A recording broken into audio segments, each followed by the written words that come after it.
Vale, muy bien.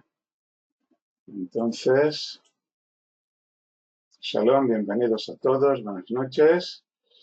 Y hemos llegado ya al capítulo 23. Estamos en el capítulo 23 del primer libro de Shmuel, en que David sigue huyendo del rey Saúl, escondiéndose.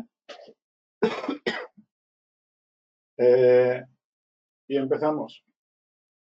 Versículo primero. Y declararon a David diciendo: He aquí los filisteos luchan en Keilah y están saqueando las eras. Vamos a ver en primer lugar dónde está Keilah.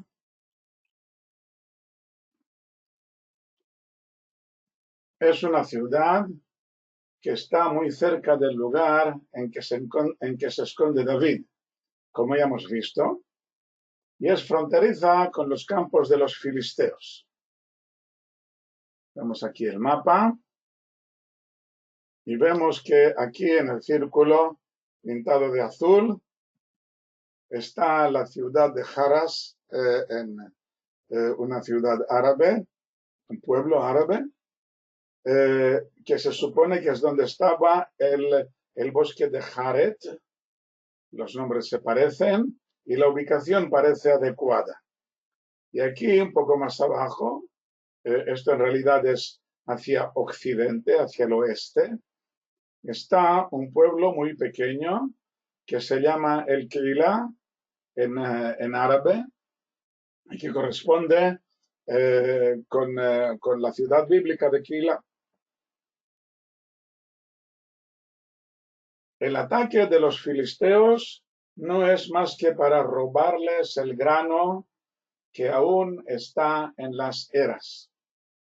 Aún así, David siente la necesidad, como comandante de las fuerzas élites de Israel, de ir a salvar a los habitantes de Keilah. Está claro que por el hecho de tener que huir de Shaul, no puede desentenderse de las necesidades de sus compatriotas. Este será el comportamiento de David en el tiempo que aún le queda hasta la muerte de Shaul, en que heredará su trono. Seguirá ayudando a su pueblo en todo lo que pueda, a pesar de las pésimas condiciones en que se encuentran él y sus soldados. Y como dice aquí este versículo primero, los filisteos están saqueando las eras. Esto ya lo hemos visto varias veces también en tiempos de los jueces, en que venían los enemigos, una vez eran los midianitas, otra vez eran los filisteos, otra vez eran otros pueblos, venían y saqueaban las eras o robaban el ganado o lo que fuera. Versículo segundo, y preguntó David al Señor diciendo: ¿iré y heriré en estos filisteos? Y dijo el Señor a David: ve, hiere en los filisteos y salva a Keilah.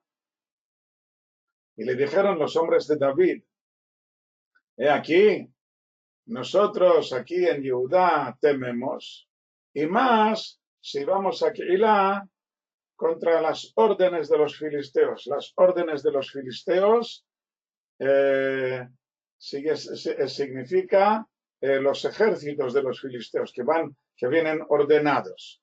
Francesc pregunta si siendo un prófugo obedecía el ejército a David. Pues estamos hablando de los 600 hombres que huyeron junto con David, como vimos en el capítulo anterior, pero tienes razón, aquí estamos entrando ya en un nuevo tema que tendremos que prestarle atención. Dentro de muy poco voy a contestar un poco más ampliamente a esta pregunta tuya. Muy buena.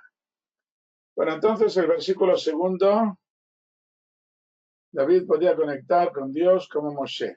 Sí, necesitaba un sacerdote, pero veremos a continuación, en el versículo 6, que tiene un sacerdote a mano y es la consulta se hace por medio de él. Esto ya lo veremos dentro de muy poquito, un poco de paciencia y vemos todo esto. Entonces, preguntó David al Señor. Como veremos a continuación, Ebiatar llega a David equipado con las vestiduras del sumo sacerdote que incluyen el efod y los urim y tumim. El mero hecho de que reciba respuesta por este medio ya significa que sigue siendo una persona relevante en Israel, ya que el pectoral funciona solo cuando quien hace las preguntas tiene un cargo importante, como ya hemos visto varias veces. Es interesante ver la discusión que hay entre David y su gente sobre el tema de ir a luchar para salvar a Keilah. Según su gente, la respuesta recibida no dice nada de si saldrán con éxito, si tendrán éxito, si volverán vivos de la campaña. Tal vez su misión sea solo la de morir para salvar a otros o incluso únicamente para intentar hacerlo. La pregunta era muy escueta y la respuesta también. Hay que redactarla mejor, dicen sus hombres. Además, cuando dice herir en los filisteos, solo implica hacer estragos en ellos, sin una victoria contundente. Ya sé que la traducción en castellano, herir en los filisteos, resulta un poco extraña, pero en hebreo es gramaticalmente es correcta, no tiene nada de extraño, pero sí implica que solamente estamos dándoles una paliza, pero no una victoria contundente. Bueno, por lo tanto, David tiene la necesidad de repetir la pregunta. Vamos a ver de nuevo las preguntas, porque es interesante ver cómo hace las preguntas y cómo el efod le contesta. El efod se refiere al pectoral. El efod iba conectado, iba atado al pectoral, y dentro del pectoral estaban los urim y los tumim. Esto no es un ídolo, esto es una de las vestiduras del sumo sacerdote. Veamos pues de nuevo las preguntas. Preguntó David al Señor diciendo, ¿iré y heriré en estos filisteos? Y dijo el Señor, ve, hiere en los filisteos y salva a Keilah. Por lo tanto, dicen sus soldados, esto es peligroso. Puede ser que Dios solamente haya contestado a tu pregunta directa de que si hay que ir o no hay que ir, pero no nos dice si vamos a volver vivos de esta batalla. A mí también me intriga la posibilidad de que los soldados no hubieran quedado satisfechos de la respuesta, en caso que les dijera que no todos volverían vivos. ¿Qué ocurre? Sí, es porque he movido la pantalla sin darme cuenta, perdón. Por esto ha fallado el micrófono. ¿Qué hubiera pasado en caso de que los Urim y Tumim hubieran contestado que efectivamente no todos van a volver vivos? ¿Cómo habrían obrado en este caso? Lo que sí tengo claro es que en ningún momento dejan de tener libre albedrío de obrar como quieran y de pagar las consecuencias, claro. Bueno, entonces, David repite la pregunta un poco más clara. Vamos a verlo. Bueno, aquí no dice, en realidad en el texto no dice cuál es la pregunta exactamente, solamente vemos que la respuesta ya es más clara. Y le respondió, versículo 4, y añadió otra vez David a preguntar al Señor, y le respondió el Señor y dijo, levántate, desciende a Keilah, pues yo doy a los filisteos en tu mano. Darlos en tu mano significa que es una victoria contundente, tú sales victorioso de la batalla y regresas vivo, tú con toda tu gente regresáis a casa vivos. Bueno, queremos ver, versículo 3, lo que ya me habéis preguntado antes, Francés me ha preguntado, cómo es que los soldados le obedecen. Los hombres de David. Shaul pierde fuerza al dedicarla a perseguir a su mejor general. Me da la triste impresión de que se trata de algo muy parecido a las purgas estalinistas o a las que han llevado a cabo a lo largo de la historia muchos tiranos, quienes intentan quitarse de en medio a todos aquellos que podrían representar una amenaza a su poder absoluto, sin tener en cuenta que la gran mayoría de ellos son en realidad sus más fieles seguidores. Esto es lo que ocurre aquí entre Shaul y David. Shaul tiene problemas con David, en realidad tiene problemas consigo mismo, y quiere quitarse de en medio a este David que le pone en evidencia o que le da la impresión de ponerle en peligro. Por lo tanto, David huye de Shaul para no morir inocentemente en sus manos. Y al poco tiempo se le unen más personas, los hombres de David. Hemos visto quiénes son los hombres de David, lo vimos en el capítulo anterior. Hay familiares suyos que se ven amenazados por Shaul por el mero hecho de ser familiares de David. Pero también hay otro tipo de personas. Todo hombre apurado, todo hombre que tenía acreedores y todo hombre de alma amargada. Esto es lo que dice el libro mismo en el capítulo anterior, un momento, que no me equivoque yo si es el anterior o si es de más antes. Era en el capítulo 22, ¿sí? El capítulo 22, en que se le unen el versículo segundo. Capítulo 22, versículo segundo. Entonces, todo hombre apurado, todo hombre que tenía acreedores, todo hombre de alma amargada, a primera vista los llamaríamos juventud marginalizada o gente problemática. ¿Qué cosa buena puede sacarse de ellos? Pero David no se asusta y los recluta. No solamente van a huir con él de un lugar a otro, sino que David tiene planes para ellos. Los pone a trabajar y los convierte en el núcleo de su futuro ejército. De momento tenemos solo 600 hombres amargados y marginados, pero sus filas seguirán engrosando en muy poco tiempo mientras los va entrenando y educando.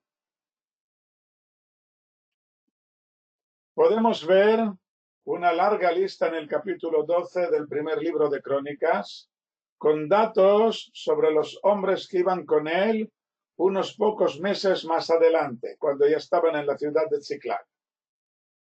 Y en el segundo libro de Shmuel, el capítulo 23, y también en el segundo libro de Shmuel, capítulo 11, se mencionan los nombres de los 37 cabecillas, perdón, aquí me refería al segundo libro, al primer libro de Crónicas, el capítulo 11, perdón, esto es un fallo mío, aquí debe decir Crónicas, vale.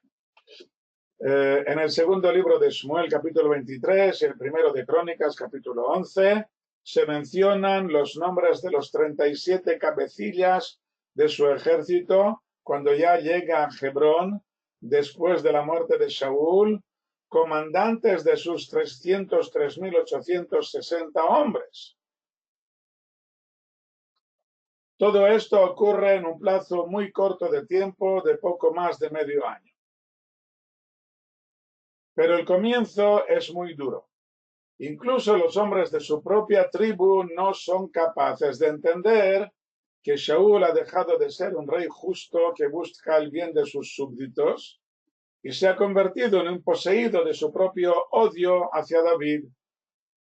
Y David no quiere hacer nada para convencerlos en contra de su propia voluntad.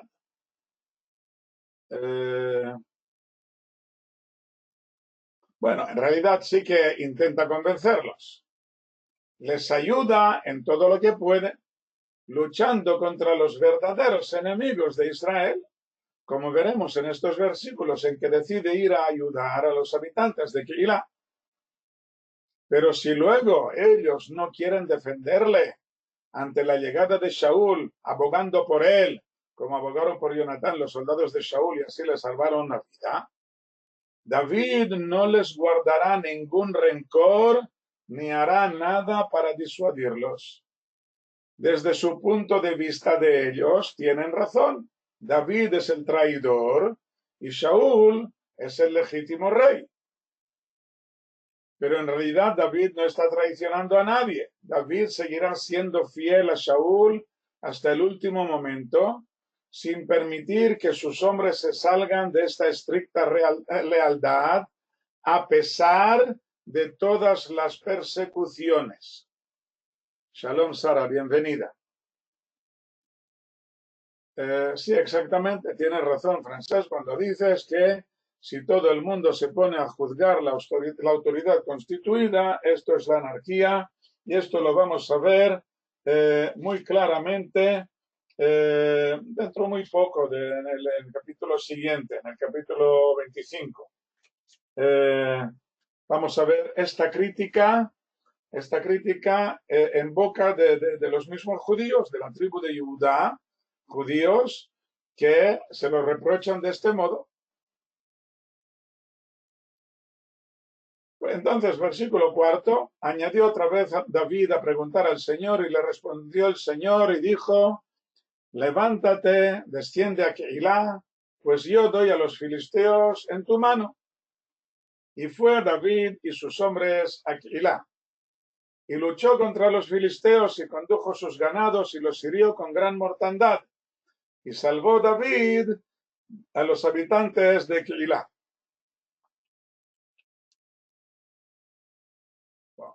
¿Qué pasa aquí? ¿Por qué me abre esto?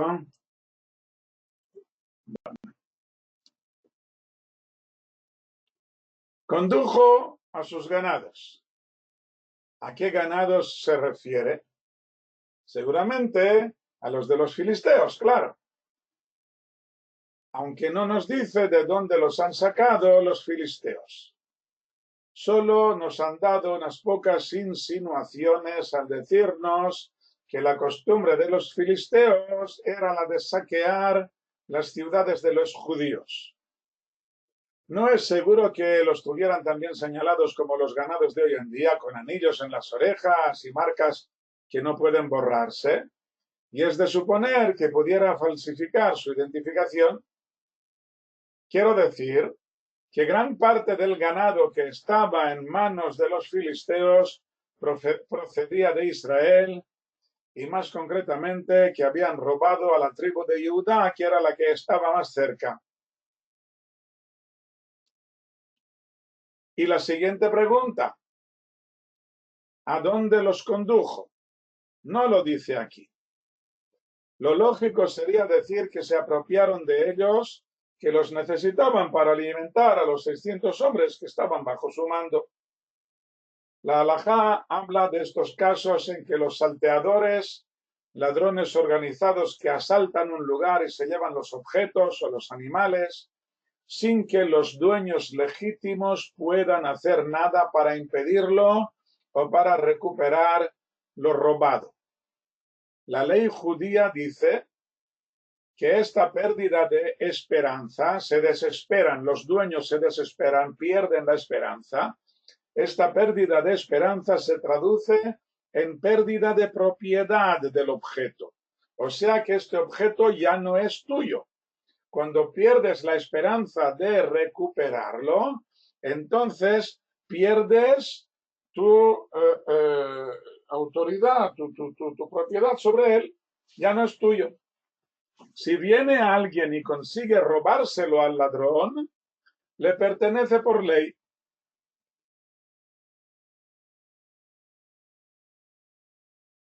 Por lo tanto, el ganado de David, el ganado que David recupera de manos de los filisteos, le pertenece a él y puede hacer con él lo que le dé la gana. Además, resultaría prácticamente imposible averiguar quién es el dueño legítimo de cada cabeza de ganado.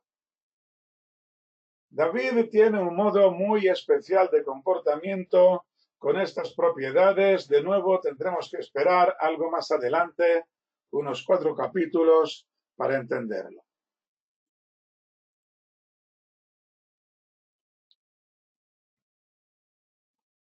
Versículo 6. Y ocurrió, al huir Eviatar ben Ahimelech a David hacia Keilah, un efod bajó en su mano. Y fue declarado a Shaul. Bueno, entonces este versículo nos explica cómo hizo David para consultar al Señor en el caso anterior y cómo lo hará también ahora para consultarlo en el caso próximo. Y fue declarado a Shaul que David había ido a Keilah. Y dijo Shaul: lo ha entregado Dios en mi mano, pues se ha encerrado al entrar en una ciudad con doble puerta y barras. O sea, te has metido en una ciudad, te has encerrado tú mismo en esta ciudad y ahí te voy a pillar yo a ti. Lo ha entregado Dios en mi mano. Debemos revisar continuamente el comportamiento del rey. Ya he dicho varias veces que no era una mala persona. Shaul está seguro de obrar correctamente. Es el problema de las personas que caen en la red de la mala inclinación, quedan cegados por ella, de modo que son verdaderamente incapaces de ver la trampa. Shaul, en especial, es una persona recta, con una buena educación espiritual que le ha convertido en el elegido del Creador, como veremos esta expresión a continuación, y que se esfuerza en cumplir con su deber. Perdón, esta expresión ya ha aparecido antes, cuando Shmuel lo presenta ante el pueblo, elegido del Creador. Pero su visión ha quedado gravemente perjudicada a causa de la envidia que le tiene a David, que ha sido continuamente atizada por malos consejeros con los que se ha rodeado. La mala inclinación es la envidia. Este tipo de personas buscan justificaciones religiosas o espirituales a sus malas actuaciones y creen encontrarse de vez en cuando con unas señales divinas que demuestran que han estado obrando correctamente. Es lo que dice aquí: lo ha entregado Dios en mi mano. No mienten, no intentan engañar a nadie, están completamente convencidos de tener toda la razón, porque no son capaces de encontrar el punto problemático. Nos resulta muy fácil a nosotros, los espectadores, criticar duramente su comportamiento, pero sin que seamos capaces de meternos en sus zapatos, sin acabar de ver la infinidad de dificultades que tienen que superar. Vamos a verlas, estas dificultades, ahora aquí a continuación. Para complicarlo un poco más, debemos tener en cuenta que cuando se trata del rey o del gobernante, hay reglas extraordinarias, trascendentales. No se trata de una persona particular, sino que es una persona pública. Su actuación repercute en todo su reino, en sus súbditos, en sus relaciones internacionales. Y por ello entran en juego unas intervenciones trascendentales. O sea que el Creador mete su dedo ahí dentro para remover el caldo. Como vemos en el caso de los sueños del faraón o de sus eunucos ante Yosef, o de la testarudez del faraón ante las 10 plagas, en que el Creador se entromete para redirigir el desarrollo de la historia. Así dice el libro de Mishle, los Proverbios: corrientes de agua es el corazón del rey en manos del Señor. A todo lo que quiera lo inclina. Puede desviar, al igual que una persona puede desviar la corriente de agua dentro de su campo para que vaya a una parcela o a otra. Lo mismo hace el Creador con el corazón del rey. Lo inclina hacia donde quiere. La intervención divina no contradice el libre albedrío. Es tan solo una inclinación que no le obliga a actuar de un modo determinado. Además, no está claro quién es el sujeto del verbo quiera. Como dice aquí el versículo: corrientes de agua es el corazón del rey en mano del Señor, a todo lo que quiera lo inclina.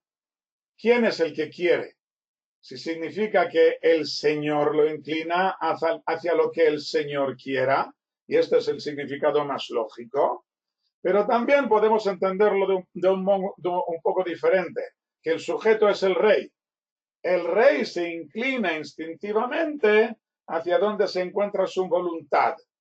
Aunque él quiera ser imparcial, pero tiene una voluntad en su subconsciente y por lo tanto se inclina hacia esta voluntad. Esto es lo que le ocurre a Shaul.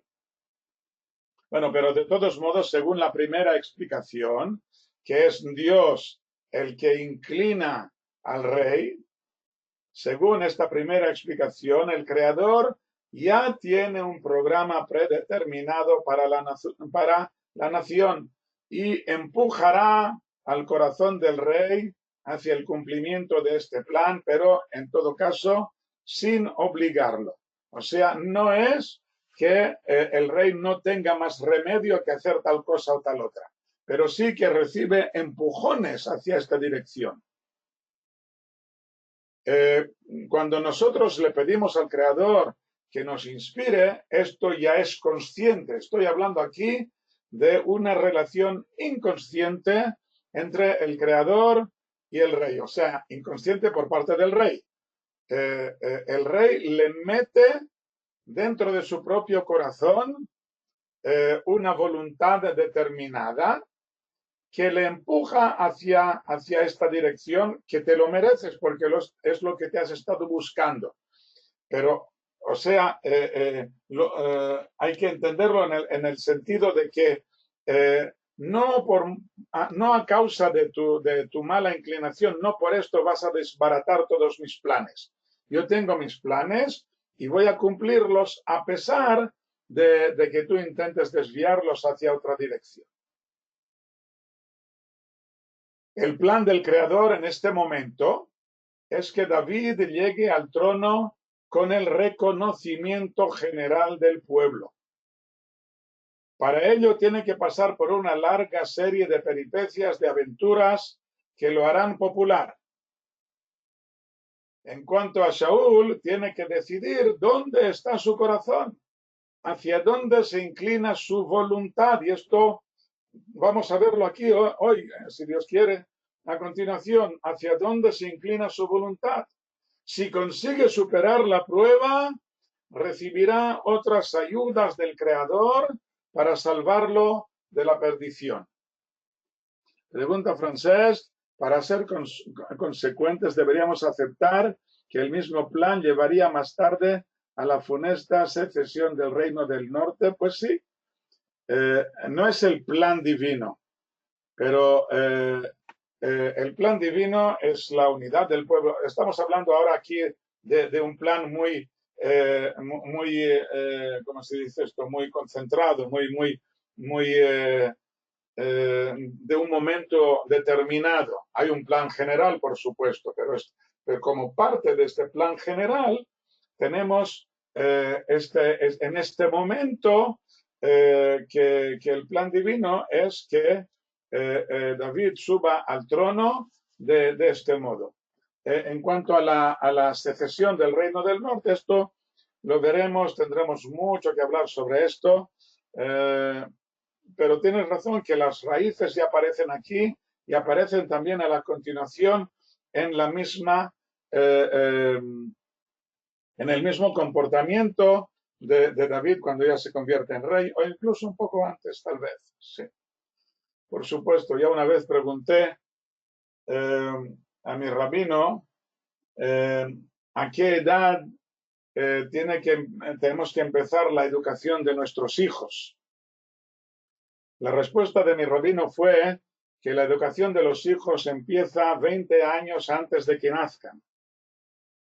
O sea que depende de tu propia educación, dónde estás tú colocado, según el lugar en que tú estás colocado, así vas a educar a tus hijos. No puedes empezar a inventarte cosas cuando los niños ya han nacido, ya empiezan a crecer. No puedes empezar ahora su educación. La educación tiene que empezar por ti mismo. Aquí pues también lo que estamos viendo en este primer libro de Shmuel, las aventuras de David huyendo del rey Shaul, esto en realidad es lo que forma a David en lo que va a ser luego como rey a continuación y lo que va a dejar en herencia también a su hijo Shlomo y a sus descendientes. Por lo tanto, no es un gran error, al contrario, decir que en estos capítulos estamos viendo en qué va a repercutir todo esto a continuación. Muy bien. Así pues, Shaul está convencido de que Dios lo está entregando en su mano. Versículo 8. Y convocó Shaul a todo el pueblo a la guerra para descender a Keilah, para cerrar a David y sus hombres. Convocó Shaul a todo el pueblo para la guerra. No dice cuántos hombres fueron convocados ni de dónde procedían exactamente. Solo dice todo el pueblo. Nos recuerda lo que ocurrió unos 60 y pico de años antes, cuando la tribu de Yehudá fue convocada, unos 3.000 hombres, no para luchar contra sus verdaderos enemigos, los filisteos, sino para cazar a quienes les hostigaba. A quien les hostigaba, a quien les hostigaba. Shimshón hostigaba a los filisteos y viene 3.000 soldados de Judá para cazar a Shimshón, porque Shimshón les alborota, les quita la pax romana que habían conseguido. Nosotros estamos ahora más o menos en paz con los filisteos, no me los alborotes. Con la diferencia que en tiempos de Shimshón no había un gobierno organizado y temían las represalias de los filisteos. El enemigo no ha desaparecido, sino que se hace más fuerte a causa de la falta de iniciativa de Israel. El rey que el pueblo había exigido al profeta Shmuel y sobre el que les había avisado que les causaría más problemas que victorias, está utilizando al ejército para solucionar sus intereses personales en lugar de luchar contra el enemigo. Shaul no es un malvado. El interés nacional sigue estando en la cima de sus esfuerzos, pero el interés particular, su envidia, está a punto de llegar a la cima. Seguro que hay una dura lucha interna entre lo que sabe que debe hacer y lo que le apetece hacer. Nuestros sabios lo denominan como Oili mi yitzri ve Oili mi yotzri. Ay de mi deseo y ay de mi creador. O sea, yo sufro cuando no puedo llevar a cabo mi deseo y sufro cuando sí lo llevo a cabo porque sé que esto va en contra de mi creador. Cuando están confrontados entre lo que se debe hacer y lo que le apetece hacer, cuando hay contradicción. Y así estamos a lo largo de nuestra vida atrapados entre nuestra obligación y nuestros deseos personales que no siempre coinciden. Y sufrimos enormemente cuando no podemos hacer lo que deseábamos y sufrimos igualmente cuando nos damos cuenta de que no nos hemos autorrealizado, porque cumplir con nuestra obligación en realidad es lo que nos autorrealiza, es lo que expresa lo que nosotros somos en realidad. Shaul se acerca a la disyuntiva y no puede caer en manos de su egoísmo. Si esto llega a ocurrir, Shaul habrá perdido su valía como rey positivo de Israel.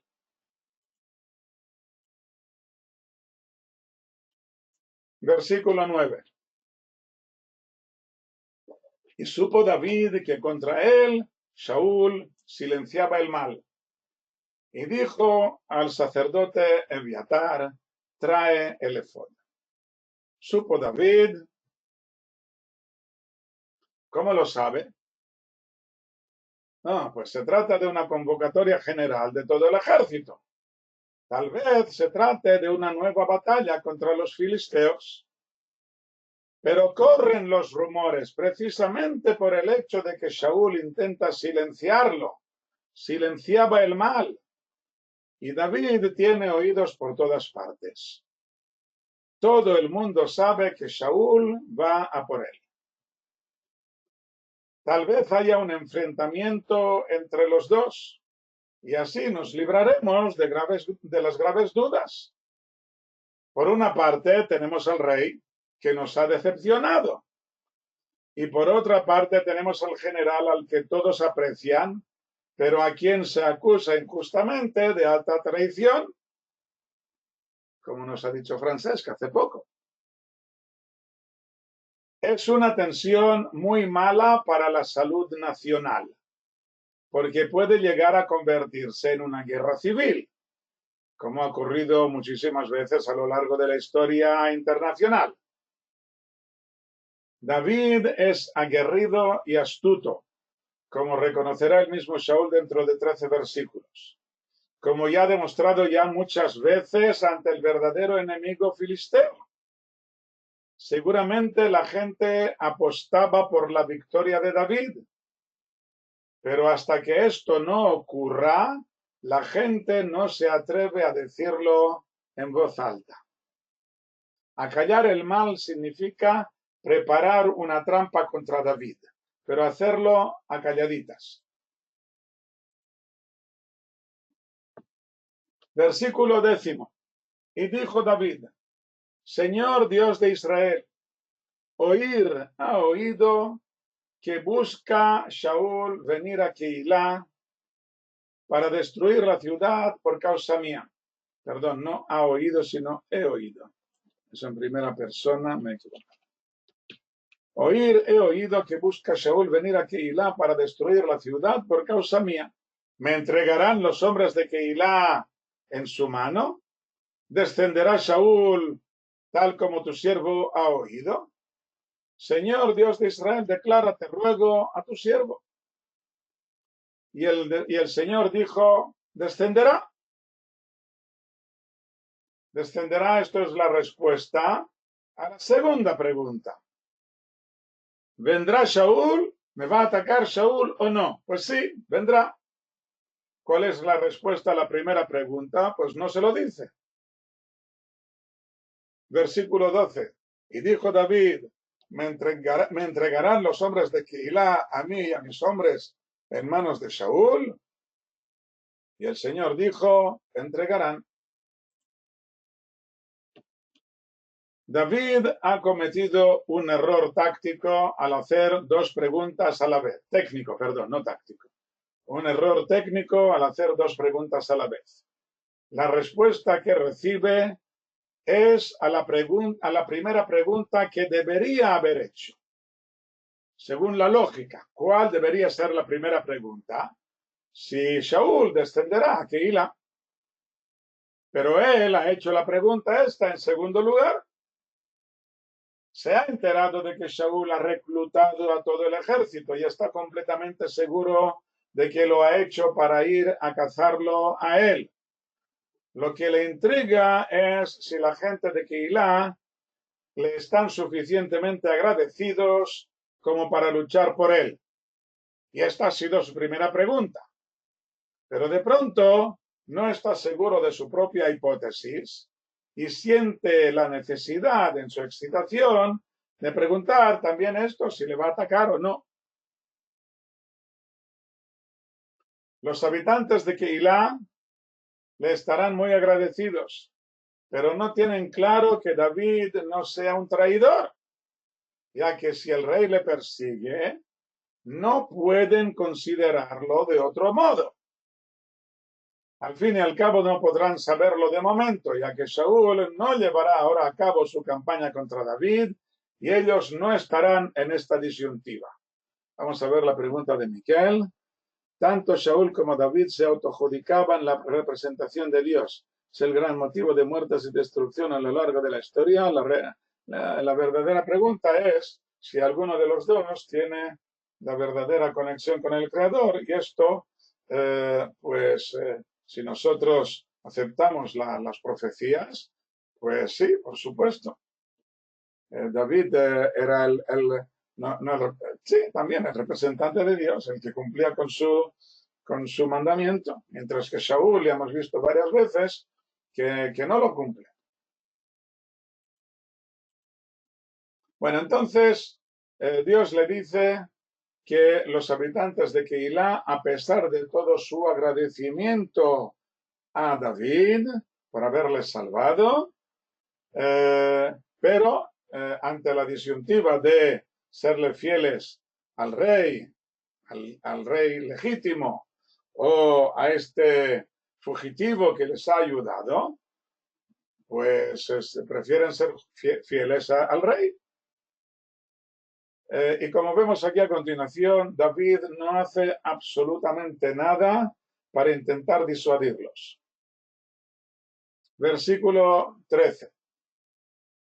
Y se levantó David y sus hombres como 600 y salieron de Keilah y anduvieron por donde anduvieron. Y a Saúl declararon que se había escapado David de Keilah y cesó de salir. Y quedó David en el desierto, en las fortalezas, y permaneció en la montaña, en el desierto de Zif. Y lo buscaba Saúl todos los días, y no lo entregó Dios en su mano. Y vio David que Saúl había salido para buscar su alma, y David se encontraba en el desierto de Zif, en el bosque. Vamos a ver dónde están estos lugares, las fortalezas. No son fortalezas, no son castillos, sino que son sencillamente cimas escarpadas que son difíciles de subirse a ellas. Parece ser que se trata de los lugares inaccesibles que hay en la zona de las montañas de Judá que dan al precipicio del Mar Muerto.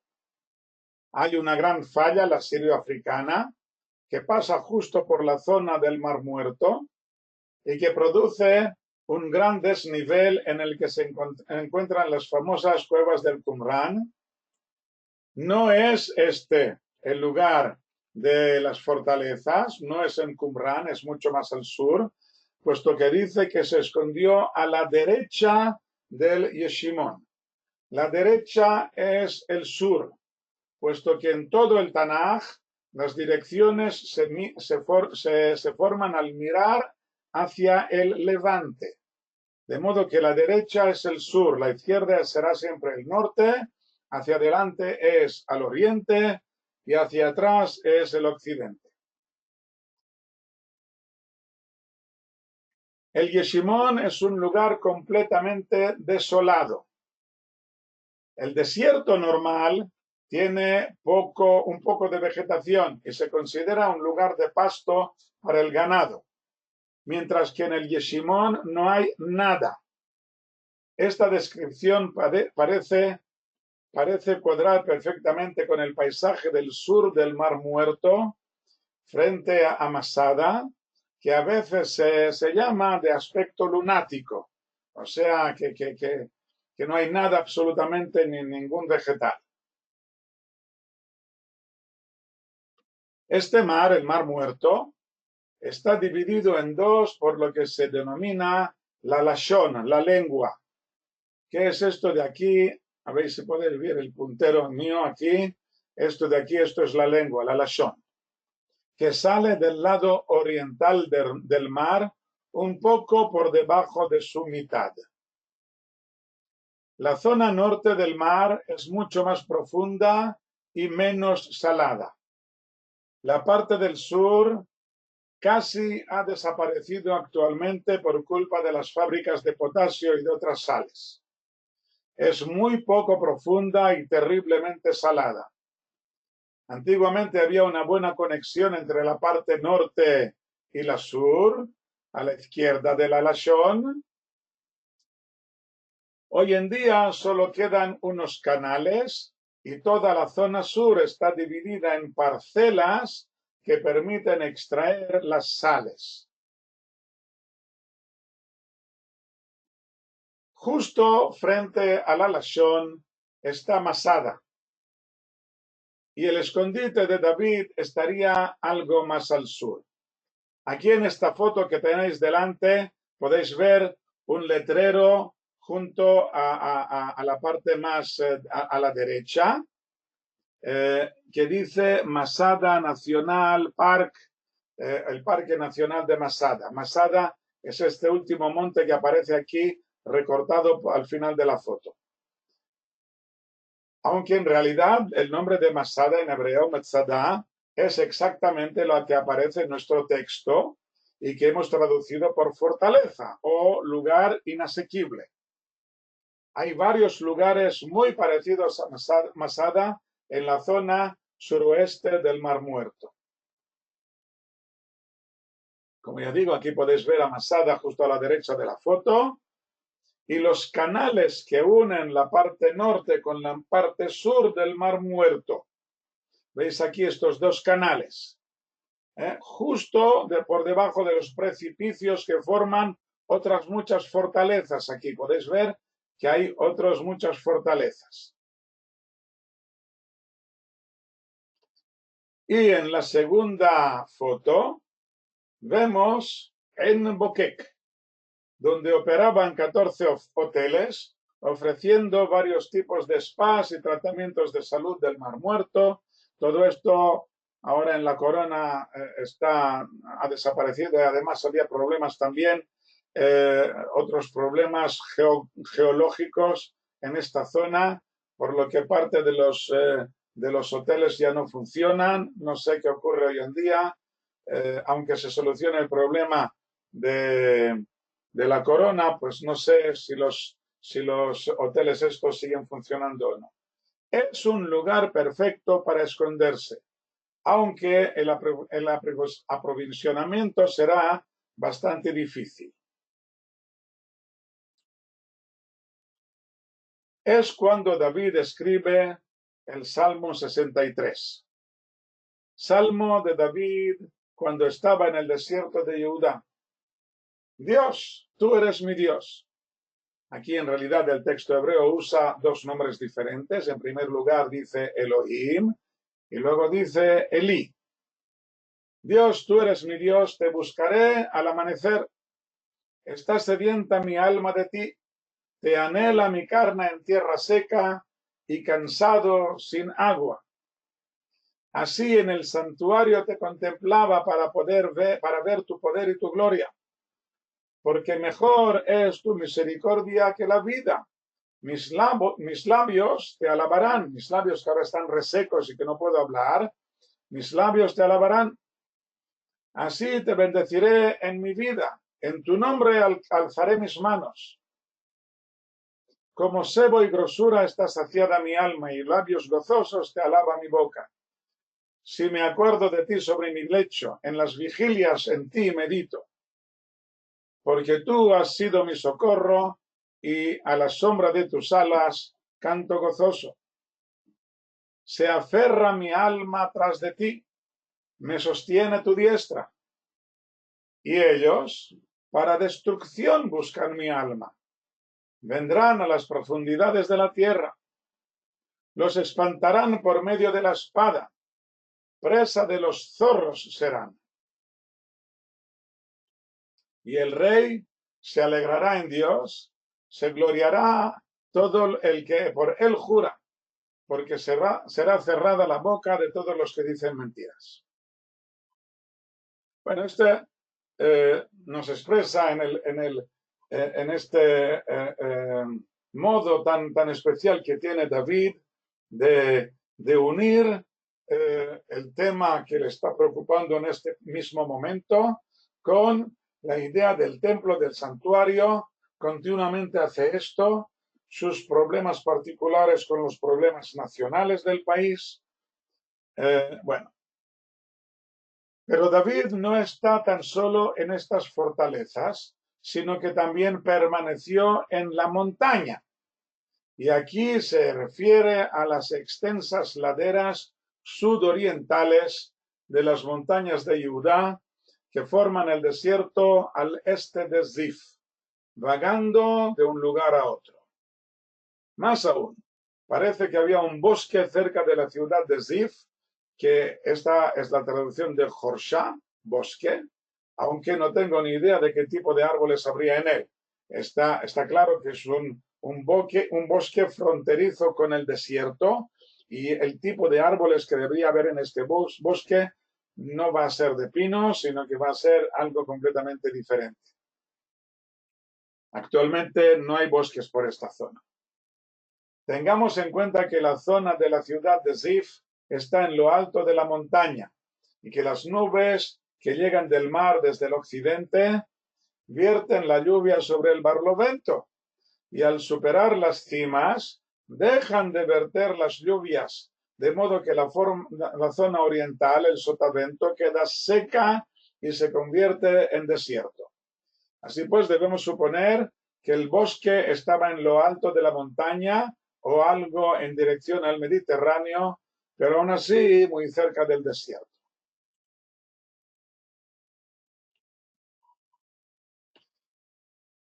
Versículo 16, sorpresa. Bueno, que no es tan sorpresa porque ya los conocemos.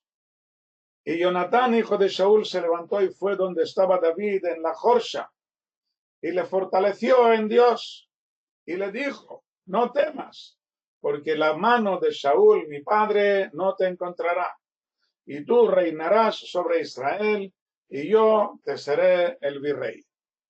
Saúl, mi padre, también sabe esto. Hicieron los dos un pacto delante del Señor, y permaneció David en el bosque, y Jonatán se fue a su casa. Jonatán en realidad no le ha traído nada, no le ha hecho ningún regalo, no le ha traído armas, no le ha traído comida, porque esto sería una traición a su padre y él no es un traidor. Pero viene a animar a David, el perseguido, porque sabe que esta persecución es injusta. Y le dice: yo sé que tú reinarás y yo te seré el virrey.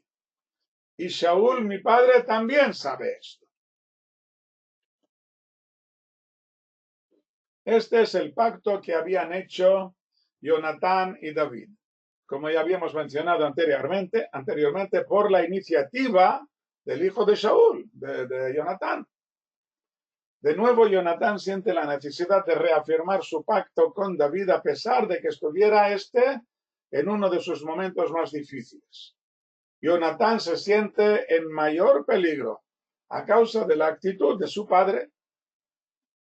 Nos releva aquí Jonatán que su padre ya sabe que esta es la verdadera solución y que es lo que al fin y al cabo tendría que ocurrir, si no fuera precisamente por la oposición de Saúl, que lo echará a perder. Y será él y su familia que encargue con la mayor pérdida. Saúl y su familia son los que van a perder. Como ya mencionamos, esta visión se repite en el capítulo 37 del libro de Ezequiel, pero cambiando la dinastía de Shaul por la tribu de Efraín. Se trata de una cooperación indispensable para abarcar en el gobierno a los dos extremos del pueblo de Israel, algo parecido a lo que hubo entre los dos grandes constructores del tabernáculo, Bezalel de la tribu de Judá y Oholiab de la tribu de Dan. La dinastía de Shaul desaparece tras muy poco tiempo y aparece otro elemento aún en vida del rey Shlomo, apoyado por un profeta que podría llenar el vacío. Pero la falta de confianza en las palabras del profeta, que al parecer procede del tempestuoso deseo de gobernar, lo echará a perder de nuevo una y otra vez. Y solo en un lejano futuro, que hoy en día espero que esté muy cerca, solamente entonces podrá llevarse a cabo correctamente. Lupe pregunta si también estuvo en el desierto de En-Gedi. Ok, pues esto lo veremos en la próxima lección, si Dios quiere. Casi terminamos nuestro capítulo con esto, con En-Gedi. Un poco de paciencia, ahí estamos. Versículo 19. Y subieron zifitas a Shaul a la Gib'á diciendo: ¿no está David escondido entre nosotros en las fortalezas, en el bosque, en la colina de Jajilá, que está a la derecha del Yeshimón? Y ahora, según todo el deseo de tu alma a descender, oh rey, desciende. Y a nosotros entregarlo en manos del rey. A nosotros nos corresponde entregarlo en tus manos.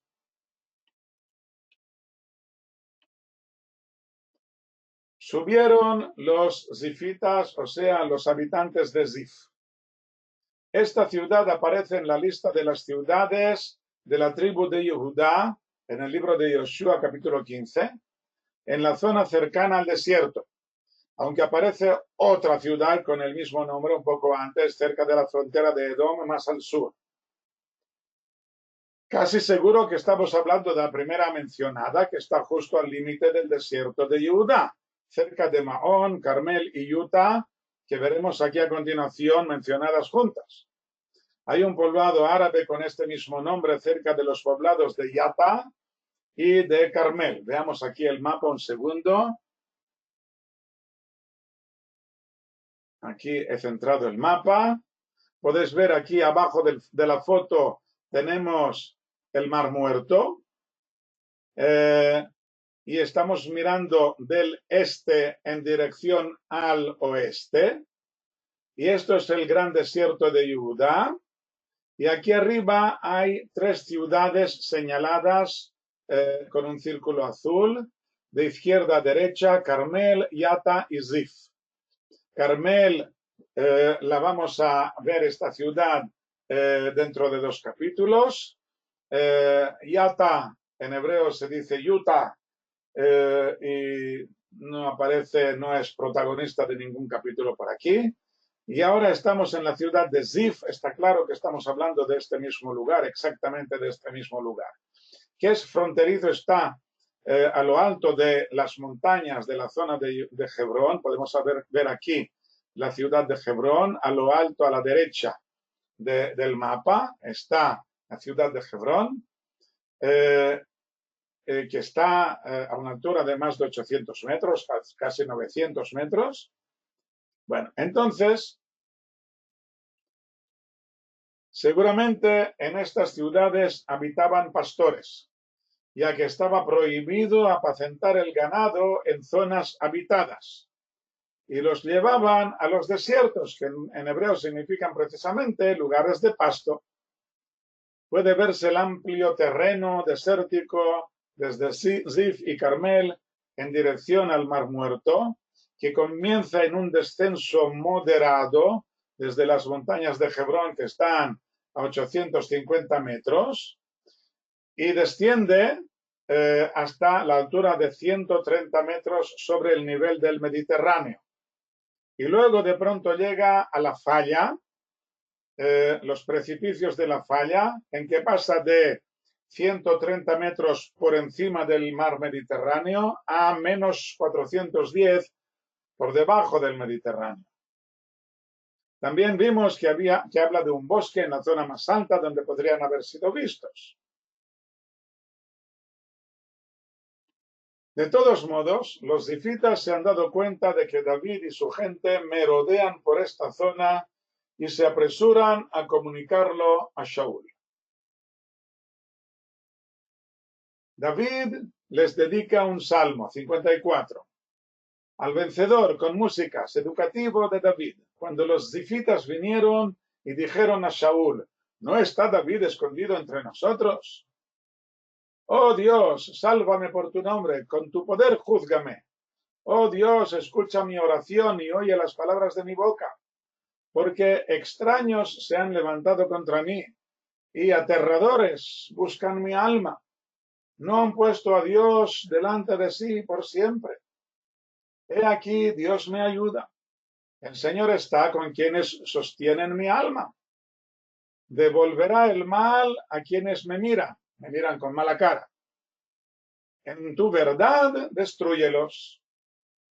Voluntariamente sacrificaré a ti, agradeceré a tu nombre, Señor, porque es bueno, porque de toda angustia me ha librado y a mis enemigos ha visto mi ojo. O sea, los veo caer. Las palabras de este salmo implican dos cosas que de momento aún no hemos visto y que deberemos esperar 2 capítulos más adelante para entenderlas. De momento, recordemos que les acusa de desagradecidos. Cuando dice júzgame, o cuando dice en tu verdad, porque ellos están mintiendo, hay una mentira en lo que están diciendo ellos. Y los acusa de crueles, aterradores. Bueno, entonces, esto, como ya digo, veremos su verdadero significado un poco más adelante. ¿Por qué les acusa de todo esto? Pero, como veo en mi reloj, se nos ha acabado el tiempo. Tenemos aquí por delante una persecución muy importante, que es la que yo había dado como título a la lección de hoy, pero no me da tiempo a explicarlo porque es un poco largo y quiero que lo entendamos bien, y por eso lo vamos a dejar ya para la semana que viene. Buenas noches a todos y gracias por vuestra atención. Shalom, shalom.